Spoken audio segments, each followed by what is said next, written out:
Hello मेरे प्यारे बच्चों, कैसे हैं आप सब। बच्चों मैं उम्मीद करता हूं आप सब बहुत अच्छे होंगे। बच्चों मैं आपका दोस्त आलोक जैन आपका स्वागत करता हूं वैम्स एकेडमी में। बच्चों आज की इस क्लास में मैं आपको मिड पॉइंट थ्योरम करवाऊंगा। बेटा मिड पॉइंट थ्योरम को करे बिना बेटा हम एक्सरसाइज 8.2 नहीं कर पाएंगे। तो बेटा आज की क्लास में ना मैं आपको ये बताऊंगा कि मिड पॉइंट थ्योरम की स्टेटमेंट क्या होती है, फिर मैं आपको बताऊंगा कि मिड पॉइंट थ्योरम को अप्लाई कब करते हैं और कैसे करते हैं, और मेरे बच्चों फिर मैं इसका आपको प्रूफ करवाऊंगा।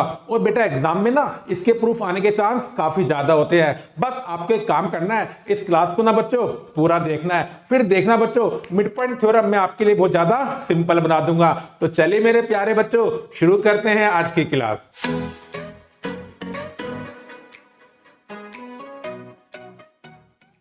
मेरे प्यारे बच्चों सबसे पहले ये सीखते हैं कि मिड पॉइंट थ्योरम की ना स्टेटमेंट क्या होती है, फिर ये सीखेंगे इसे कब और कैसे लगाना चाहिए, और फिर बच्चों मैं आपको इसका प्रूफ करवाऊंगा। तो देखिए बच्चों क्या स्टेटमेंट होती है मिड पॉइंट थ्योरम की।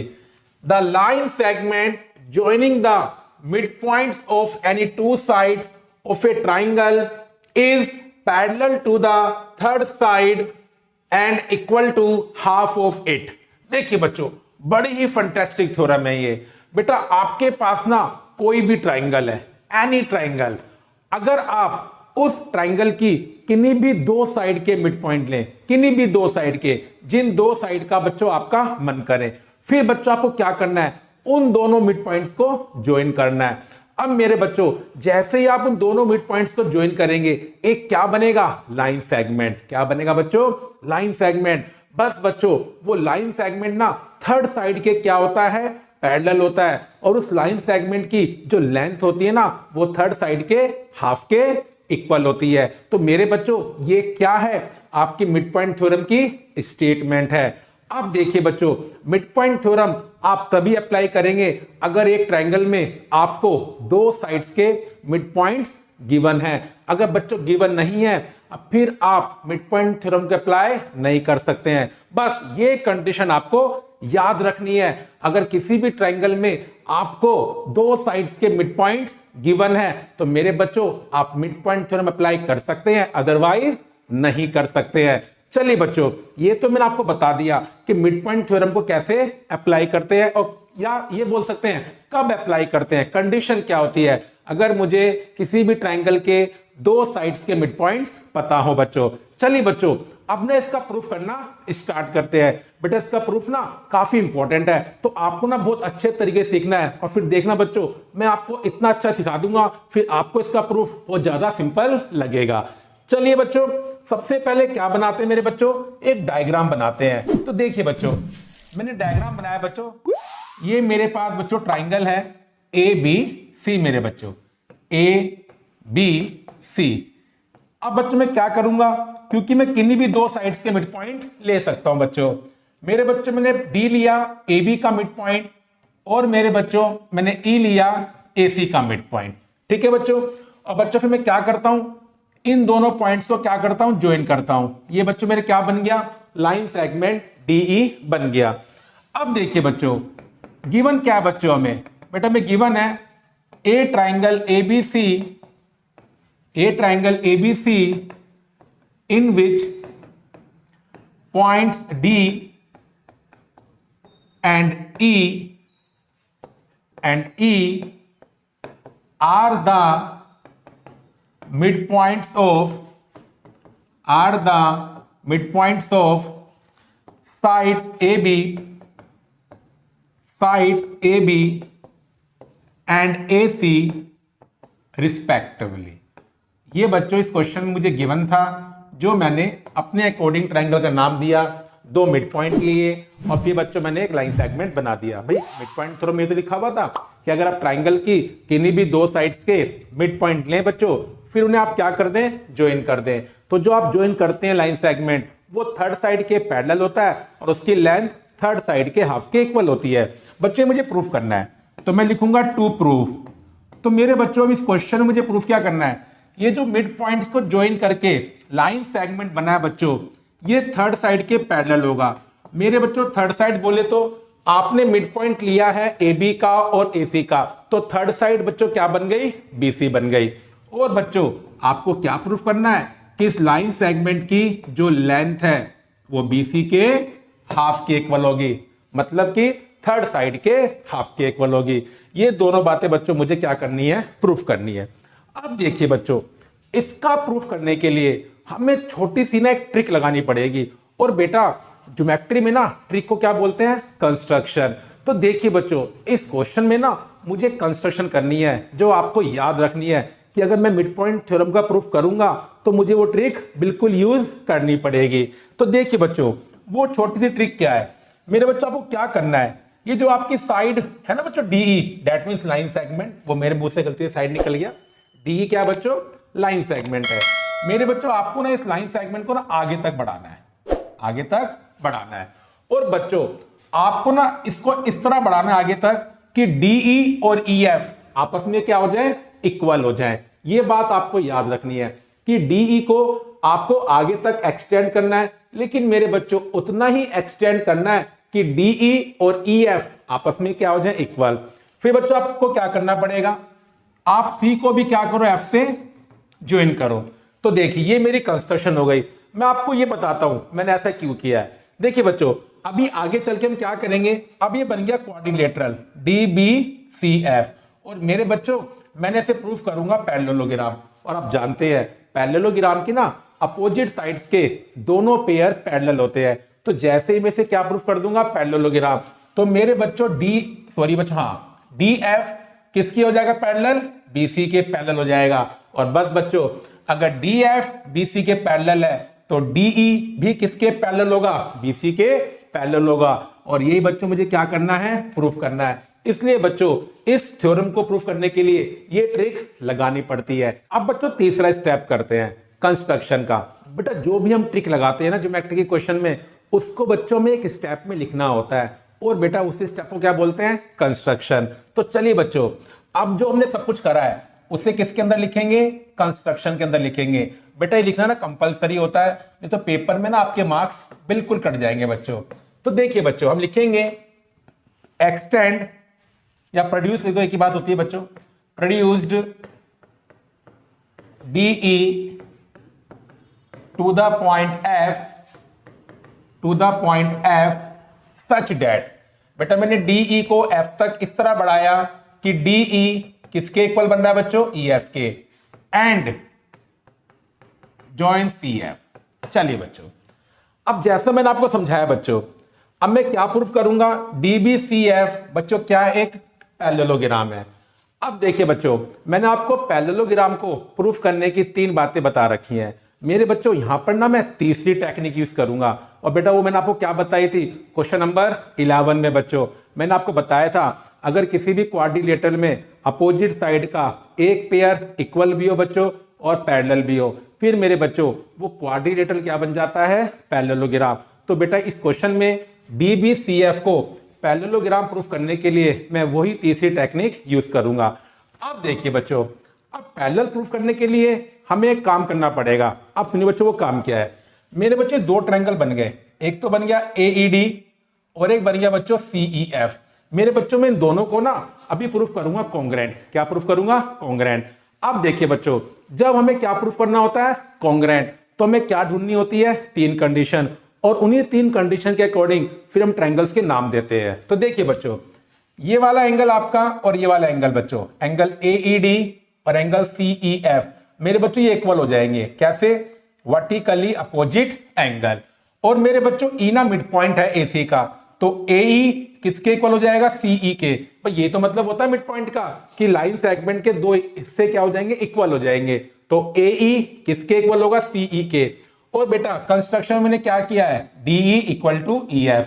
तो लीजिए बच्चों 3 कंडीशन मिल गई। तो देखिए बच्चों नाम देते हैं, क्या नाम देते हैं बच्चों, proof in triangle AED and triangle CEF comma V है। बेटा जो मैंने नाम दिया है ना, ये मेरी तीनों कंडीशन जो मैंने अभी चेक करी थी उसके अकॉर्डिंग बिल्कुल फिट है बच्चों। तो देखिए बच्चों, पहली कंडीशन क्या है मेरे बच्चों कि AE किसके इक्वल है, CE के। और आप देखिए जिस पोजीशन पर यहां AE है, यहां पर कौन है बच्चों, CE। तो मैं क्या लिखूंगा बच्चों, AE equal to CE because E is the midpoint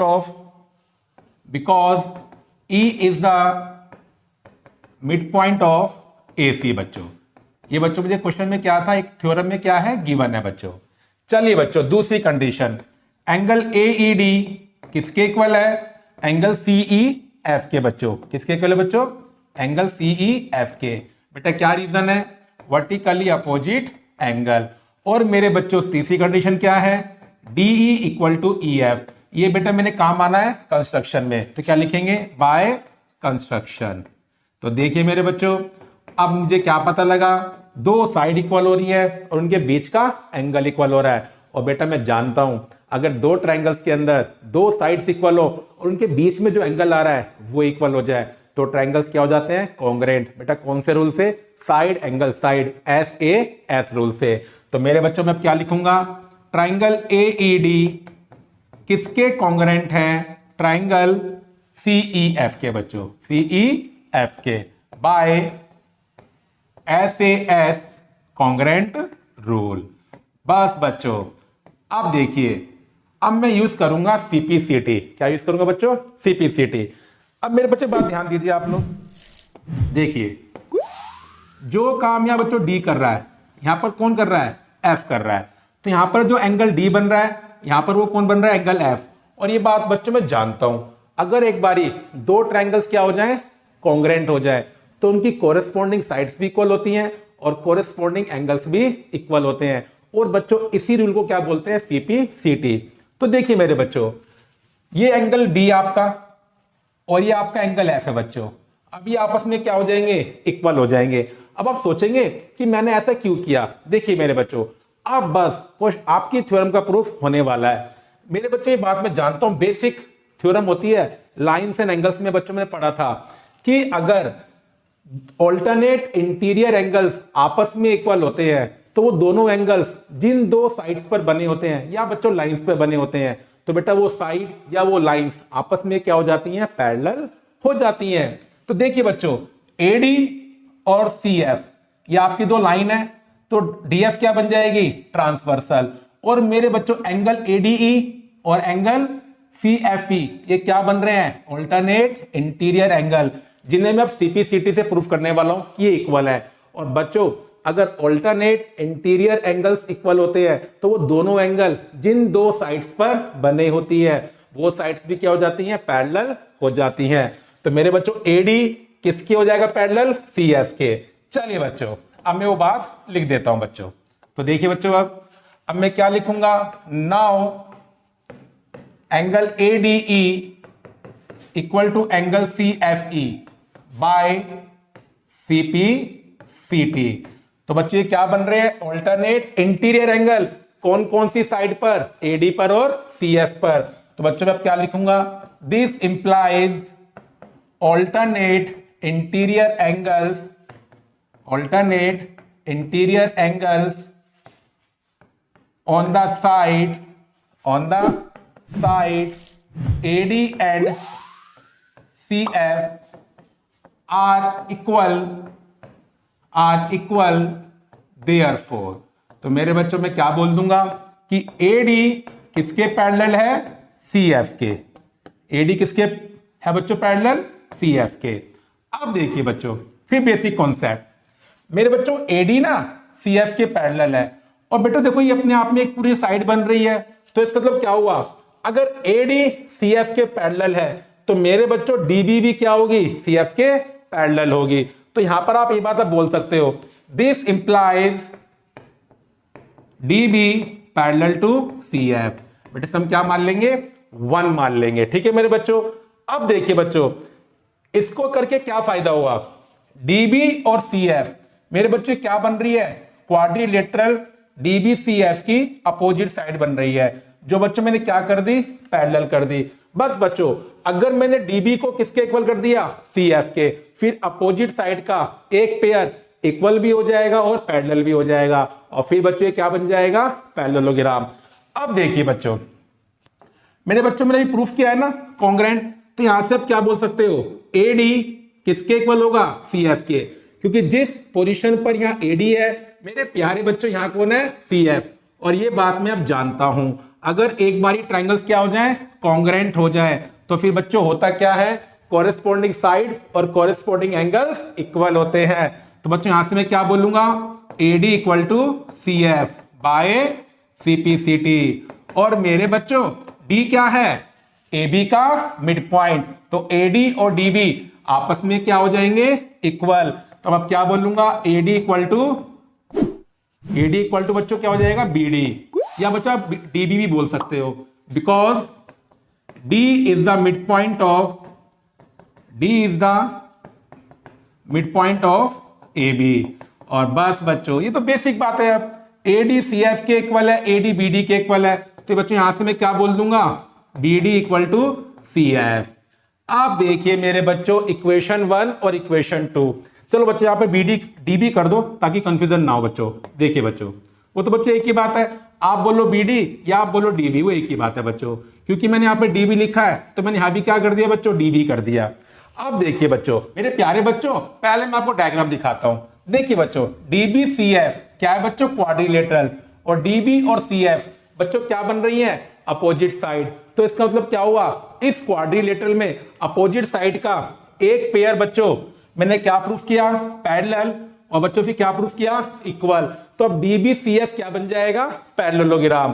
तो देखिए बच्चों अगला step, from 1 and 2 we have one opposite pair of sides, one opposite pair of sides of quadrilateral, sorry बच्चों, of quadrilateral DB CF is parallel and equal,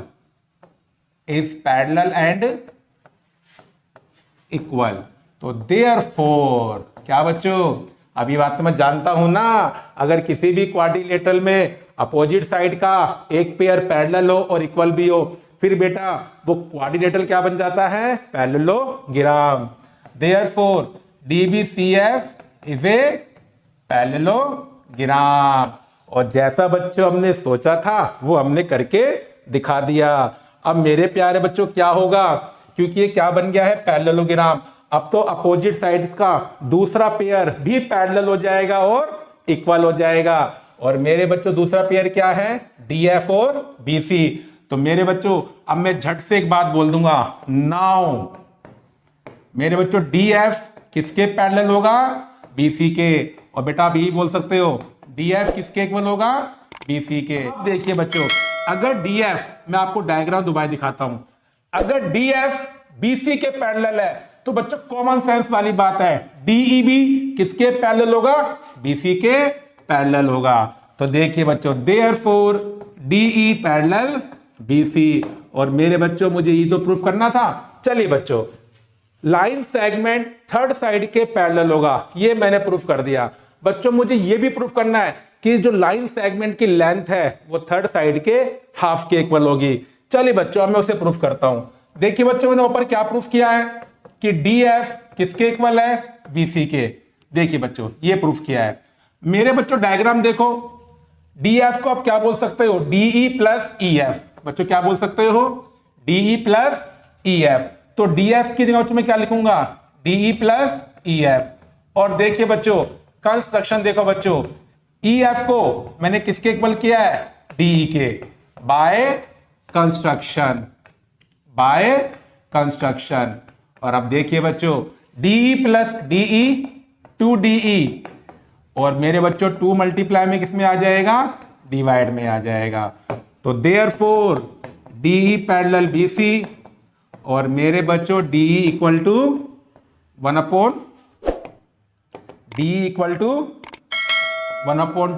BC। मेरे बच्चों हमने दोनों काम कर दिए कि मिड पॉइंट्स को जोड़ने के बाद जो लाइन सेगमेंट बनता है बच्चों वो थर्ड साइड के पैरेलल भी होता है, और लाइन सेगमेंट की लेंथ थर्ड साइड के हाफ के इक्वल भी होती है। मेरे बच्चों अगर आप 2-3 बार अच्छे से प्रैक्टिस कर लेंगे इस थ्योरम को, फिर देखना इसका प्रूफ ना आपको बहुत ज्यादा सिंपल लगेगा। तो बच्चों मैं उम्मीद करता हूं मिड पॉइंट थ्योरम आपको अच्छे से समझ में आ गई और उसका प्रूफ भी आपको समझ में आ गया होगा। बस हाँ, 2-3 बार प्रैक्टिस कर लेना, क्योंकि मेरे बच्चों मैथमेटिक्स ना बिना प्रैक्टिस के नहीं आता है। तो चलिए बच्चों, अब मैं आपको मिलता हूं अगली क्लास में। मेरे प्यारे बच्चों, जब तक अपनी हेल्थ का ध्यान रखें और मेरे बच्चों घर पे पढ़ाई भी दिल से करते रहें।